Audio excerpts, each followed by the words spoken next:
Alright guys, a quick one. Here, I'll detail how to hide taskbar in Windows 11.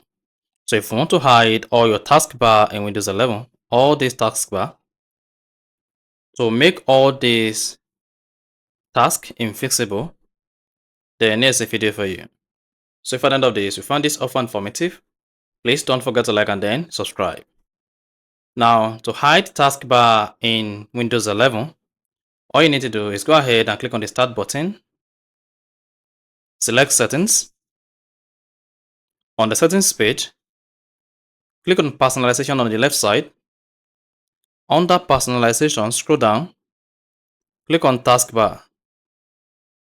In the Taskbar page, scroll down, locate and click on Taskbar Behavior.